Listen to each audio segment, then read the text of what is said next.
This is TJR. And this is Robert Kinsler.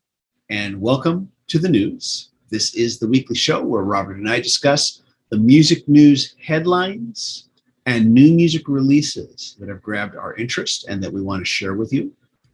This week, we're going to be discussing news for the Beatles, the Zombies, Elton John, Larkin Poe, and more. Now, as always, we can't cover everything. So if we missed a story or release that you're interested in, please share that in the comments. And also, you can support these videos by clicking like and playing these videos to the very end. So the YouTube algorithm recognizes us and recommends us to more viewers like you. So Robert, I'm just going to kick off here and start with the really big news, which is that Get Back, the docuseries by Peter Jackson that was released on Disney Plus a while back and that we both talked about on this channel, has been released on Blu-ray and DVD. It came out earlier in the week. And I became curious after it's released to see, is it still on Disney Plus? And it still is, as of this writing here, as of this video, which we're shooting here on Saturday. It is still available on Disney Plus, and no word as to whether it's going to stay there or go away. I'm not really sure. I have a feeling it's going to stay on Disney Plus. We'll see what happens. But I've ordered my copy. I have not received it yet. Otherwise, I would show it here on this episode. Maybe I'll do an unboxing later.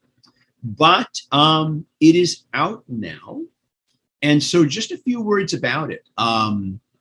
This is, of course, the entire close to 8-hour docuseries. And that's all. It is a bare bones release. There are supposed to be some picture photo cards in the first pressing of it, which they say exclusive, which tells me that later pressings will probably not include those. There's just some nice photo cards. If you missed that, I don't think you're going to be missing too much from what I've seen. I've looked at the release. I just don't have it here yet. To my disappointment, I'm sure your disappointment, maybe others, there's no bonus features of any kind on this release. No behind the scenes stuff with Peter Jackson. Also, there had been talk about potentially a box set release of Get Back with the film Let It Be remastered. That had been mentioned in previous stories I'd heard. That's nowhere in sight. And of course, it's been released, but no news whatsoever as to a re-release of Let It Be, the film. And though I have a feeling that would still happen, I don't know. Maybe there's going to be a later, bigger release later. You never know. I hope they don't do that to us. If they're going to release Let It Be now, outside of this, I hope they do it as a separate release. So nobody has to buy anything twice. I will be very disappointed if that happens. I predict it won't. I'm going to say that right here because I know there's going to be a lot of haters jumping on board right now saying, oh, they're going to do this, they're going to do that, you know. And while we're on the subject of haters, real quick, I do want to just say again, all of the online grifters, you were wrong, as always. All those online grifters who love to spread outrage and hate on the internet were all saying initially, but when this was first announced as a theatrical release, Disney's going to ruin it. They're going to sanitize it, you know. And of course, this was not sanitized at all when it premiered on Disney Plus. It was one of the first releases on Disney Plus that had a warning saying contains coarse language, mature subject matter. You have the Fab Four dropping the F-bomb throughout it. You got John Lennon making jokes about masturbation. And so they were wrong. You know, Disney doesn't own this film. It's not a Disney film. It's an Apple Wingnuts film, co-production, Apple Core, not Apple TV or Apple computers. Not Mac. Not Mac, but Apple Core and Wingnuts film is what it is. And Disney was always just providing distribution, originally for the theatrical release, so that it could be in more theaters, which was a godsend when you consider how previous Beatles theatrical releases were so poorly distributed. Hardly anybody had the chance to see them. Right. Consider that was a godsend. And once COVID hit and Peter Jackson said, hey, I've got a longer cut, the fact that Disney had their streaming service allowed for this close to 8-hour version. And so we need to be grateful that worked out the way it did, that we got to this close to 8-hour version. And now it's all available on Blu-ray and DVD. And that was the second thing that all the grifters said. Disney's not going to let it be released to physical media. They hate physical media. Yeah, they just finished releasing their last movie, their last Marvel movie, Doctor Strange in the Multiverse of Madness on Blu-ray and DVD. You can buy that, yeah, because they hate physical releases, of course, because Disney's not interested in making money. Of course not. That's why they hate physical releases and will never release anything on physical release because they hate making money, especially when they know there's an audience that wants to buy it. Yeah. So the haters, once again, the grifters, they were wrong. If you listen to these people, please stop. Just stop. Okay, I ranted there. Sorry, I had to get that out of my system. You definitely had a little bit to say there, TJ. I know. I had a little bile in my system, but it's good to stick the knife in and dig extra deep. I tend to be a very positive person, but when it comes to the grifters on YouTube and the haters who like to monetize negativity, which is, if you want to make a lot of money on YouTube, wow, just put out a lot of negative, hateful videos and you'll make money. I'll look forward to it. I haven't yet ordered it because I've been able to watch it on Disney Plus. Yeah. But I kind of, like you, was hoping, hey, maybe they'd package it like with the box set with the original Let It Be documentary film. Or like you said, some behind the scenes interviews with Peter Jackson, kind of the process, how they restored the audio and visual elements. I would love to see all that. So maybe that's still on the way at some point. But everything I've read states that it is a bare bones release. If I'm wrong, I'll correct that at a later time, but it looks like that's what we're getting, just a bare bones release here of just the actual docuseries. I know you've got some stuff to talk about, so I'm going to let you take it from here. I do. Speaking of talking, I recently had the chance to talk with Colin Blunstone, who is the famed lead singer of the Zombies. And I would encourage everyone out there, if you're a fan of the Zombies or of Colin Blunstone's solo albums, check out my interview with him at the musicworthbuying.com site. It's a very revealing interview. He has a lot to say about the band's legacy and about their future, which is always very exciting because the Zombies, as we've noted in previous episodes, TJ, like Paul McCartney, like Bruce Springsteen, like Neil Young, this is the Zombies are an artist that keep moving forward and keep releasing good albums. So he talked about their next album. It's been a while since they've released a full-length studio album, but they have finished one, and he talks about that. That's very exciting. But the reason I got the chance to talk to him for a publication I write for that's based in the Coachella Valley is the band is playing at Pappy and Harriet's, which is a legendary small venue in Pioneertown, California. And that the reason I wanted to highlight this for everybody out there is that if you're a fan of the Zombies and can't see them on this leg of their U.S. tour, you can actually watch the live stream of that upcoming show, which is going to be on Thursday, July 21st. And the website to learn more about that is at facebook.com/The Zombies Music. And then you can learn more about it. So you can watch it either live or you can rewatch it for the next 72 hours after the concert is actually performed. So I wanted to share that. So check out my interview, my story, but also if you're a big fan of the band like I am, you can also attend that show and watch it virtually. Definitely check out the full story at musicworthbuying.com. And I'm rather fascinated by this whole streaming thing going on because I'm surprised more bands and artists aren't doing this. Now, maybe they're afraid that artists might not come to the show in lieu of streaming. But I don't know. I just think there is an untapped potential here. There are a lot of people who can't come to the show.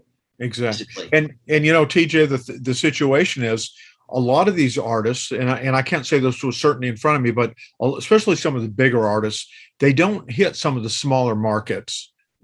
Like if you live out in the middle of nowhere in upstate, Arizona or Montana or near Yellowstone Park or something, you're probably not going to have a local appearance. So these provide fans that maybe can't get to your shows very easily a chance to see you, and it seems like it's a good opportunity, like you're saying. Yeah, I'm surprised more haven't done it, but you never know. There might be other economic and political things going on that we don't understand. It might be that the venues themselves don't want that because they're afraid it will cut into ticket sales. There's so many. I'm sure there's complicated nuances since we don't work in that industry that we may not fully understand. But all I can say is, to quote the Beach Boys, wouldn't it be nice? Right. Because I think there's an untapped potential there for revenue. And maybe there's a way where everybody can make a little bit more money, even the venues, if they're afraid they're going to be cut into by this, where everybody can make a little bit more money and we can broaden that audience base in that respect. And more people can experience their favorite bands. Who knows? Yeah. We'll see what happens. But glad to hear about that. Yeah. I'm going to go ahead then and just pick up the mic from here. And I want to discuss a couple items regarding Elton John. Now, the other day, I posted a review of Elton John's lost debut album, Regimental Sergeant Zippo. That video is already available. I'll leave a link to that. But I wanted to discuss just some recent news. There are 2 albums by Elton John that are going to get an LP reissue that have been very hard to find on LP. The first is his album from 1978 entitled A Single Man. That's going to get a re-release on LP on July 15th, 2022. This release, from what I read, is being marketed as a 2022 remaster. So a special remastering just for this LP release. And this album is kind of notable for a couple of reasons. One, it was the first Elton John album of all original material to be made without lyricist Bernie Taupin. And he worked with a different lyricist for this album. I don't know the story behind it. It's not like the two ever had any like falling out or anything. But he decided to work with a different lyricist for this album. I think it's a very underrated album from his late 70s period. It doesn't get enough attention, maybe because of that. But I thought it was a very enjoyable album with some tremendously enjoyable tracks. Maybe not one of his classics, but definitely a good album to check out. The second one is the 2006 release of The Captain and the Kid. Now, this was his sequel to Captain Fantastic, and the Brown Dirt Cowboy, which Elton himself considers to be his artistically best album ever, and which I personally is one of my personal favorites of him of all time. And this is going to get a re-release in September 2022. This album, for me, has a certain significance in that it was one of those early albums that helped lead me back on the path to buying vinyl records again. When I first heard The Captain and the Kid back in 2006 on CD, I listened to it about 10 times and said, this is a boring album. And I said, he just made a boring album. I just have to face it. I just don't like this album. As time went on later down the line, I began to hear more about the loudness wars and how this album might have been affected by that. In some years later, I did track down a used vinyl copy of Captain and the Kid and was blown away at how different it sounded on LP. It was now an exciting album to listen to. It was an enjoyable album to listen to. And that was what this album kind of is, one of those albums that kind of started to turn that key in my head that I needed to seek out more LPs versus CDs. And so this album holds that significance for me, but it is really good. It is a really good album. TJR from the future interrupting Robert and TJR from the past. After shooting this segment, I discovered that there are 2 additional releases by Elton John that are going to get reissued later this year on LP. The first is a 2 LP compilation collection from 1995 entitled Love Songs. This particular release apparently received only a very limited vinyl release back in the late 90s, so much so that it reportedly commands a 3-figure sum in the vinyl aftermarket. The next one is from 1984, entitled Breaking Hearts. This is from that period of time where I lost interest in Elton John. So while I don't personally have an interest in either of these, I know they'll be of interest to other viewers who are fans of Elton John. So I want to bring them up here. And this one releases on September 2nd, 2022 also. And now back to Robert and TJ in the present. Yeah, it's great that those are coming out, for fans that have been trying to get those on vinyl. And it's great that this resurgence of vinyl has made a lot of these titles once again available too, TJ. So what else you got to share today? I know you got some other stuff. Yeah, I do. A couple quick album announcements to share. Earlier this year when I went to Coachella, I got to see this a hard rockin' band from Mongolia called The Who, and I know we kid about that, but it's spelled the and then HU, capital H, capital U. And they've just announced their sophomore full-length album, and there's a brand new single they just shared a couple days ago. It's called Black Thunder. But what I want people to do is, you not only want to hear the song, but the video is very cool. It was shot in Mongolia, and gives you a sense of kind of the culture of that country and the band, and you hear their sound and get to immersed in their vibe.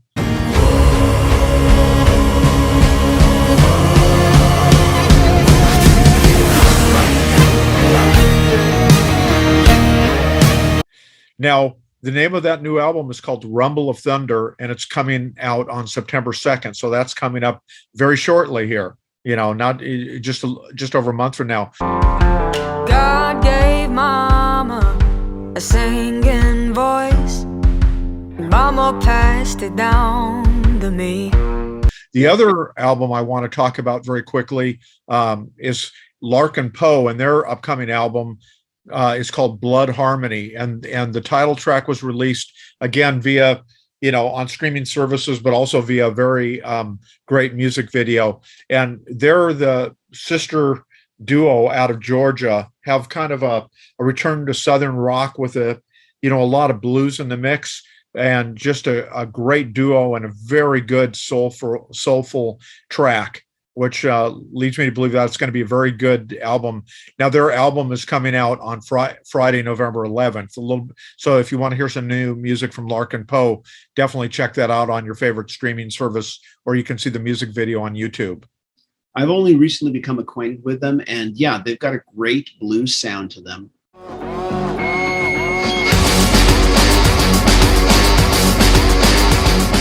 So now I want to take it from here and give a review of the album 18 by Jeff Beck and Johnny Depp.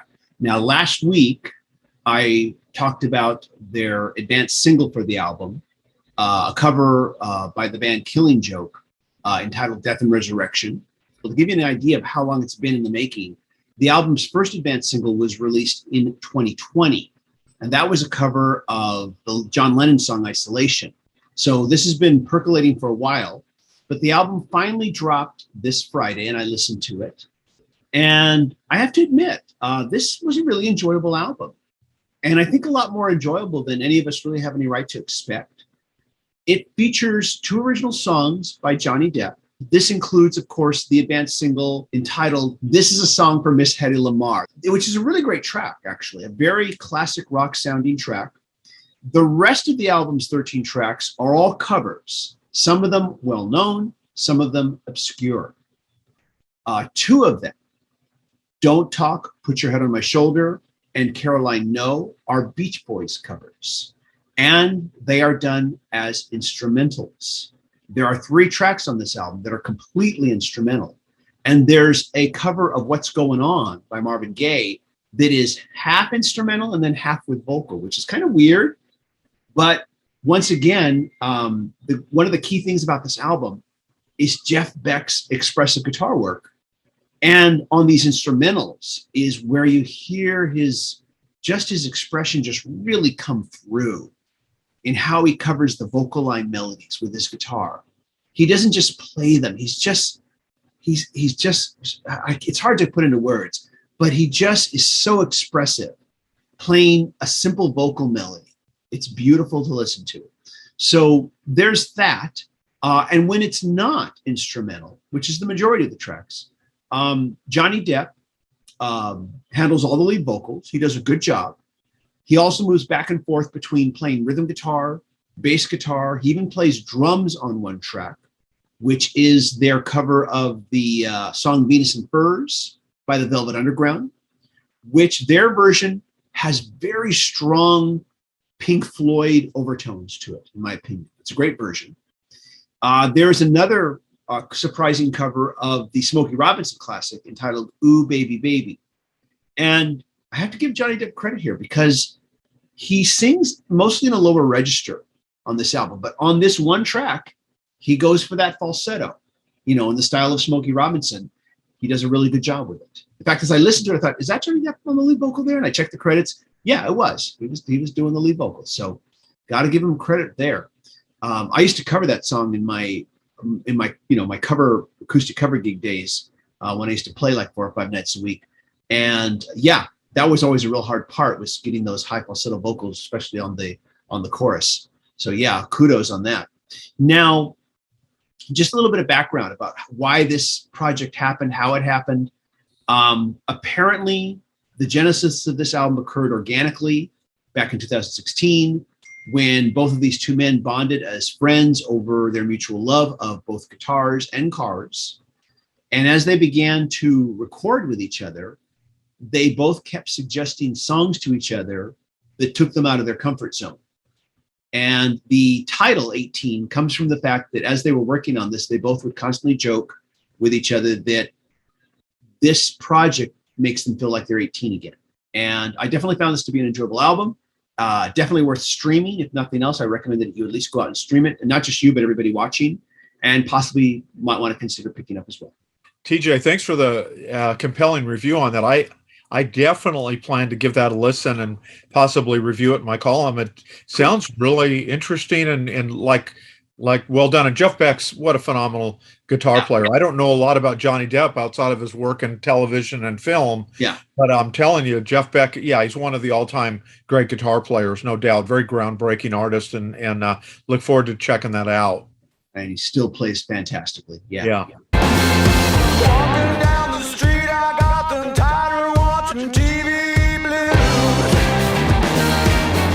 So I know you got one more thing you want to talk about. Yeah, just really quick for everybody. There's a band. I think they're based in Los Angeles, although I can't, don't hold my, feet to the fire on that one. But they're called Seven Horse, and they've just released an upcoming track from their forthcoming album, which is called The Last Resort. The new single is called Hippies on Acid. Very, very infectious, kind of hypnotic, psychedelic blues rocker, and I want everyone to go check that out. So I think if you just search on YouTube for Hippies on Acid, that should be pretty easy to find that song, to listen to it. And then I guess there's going to be an official video for it, which I imagine they mean a concept video. That's going to be premiering on Thursday, July 21st. So if you want to wait until that date, then you can check out the music video for that. And then apparently the band has said there's going to be 2 more singles announced prior to the release of the full album.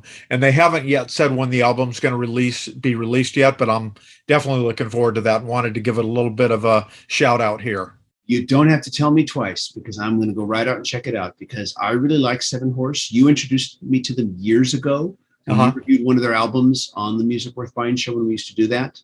And in fact, I'm going to pause real quick here. I've been thinking about this lately, Robert, that maybe we should, instead of calling this show The News, we just go back to our old title of Music Worth Buying. Because we're doing a lot of the same stuff here. We're just reviewing the albums and the music without the clips, but we're also including headlines, which we used to do from time to time on the show as well. Anyways, just want to put that out there. Yeah. Everybody tell us what you think about that. Yeah. We're going back to that. But getting back to your story, yes, Seven Horses. You introduced me to them. I loved them.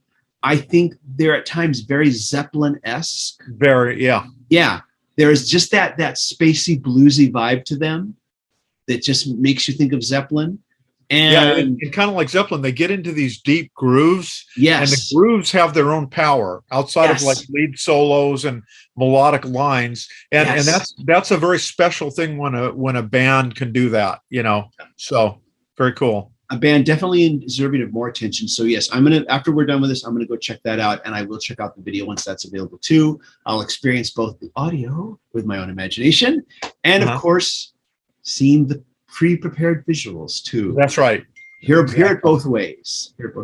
Sounds good. Cool. Yeah. Awesome. I look forward to the video as well, now that I'm familiar a little bit with the song. Awesome. Well, cool. So that wraps it up for this week here. We'll be back next week with more discussion on new music releases, reviews, headlines. And again, if there's something we should have covered, please let us all know in the comments so we can all talk about it. And who knows, maybe we'll pick up on it and feature it in a future episode. As always, if you like what we do here, be sure to click like, hit subscribe, hit the bell notification icon so you never miss a video. Thank you for playing these videos to the very end. And a big thank you to the patron supporters who are helping us to make more videos. If you'd like to be a patron supporter, please go to patreon.com patreon.com/TJR, the original. Patron supporters do get exclusive weekly videos, not available here on the channel. And they also get their names in the credits. And so if you can do that, great. We really appreciate it. If you can't, we understand. And Robert, good talking music with you. I'll look forward to next week. TJ. All right. You take care. Everybody take care. Bye-bye.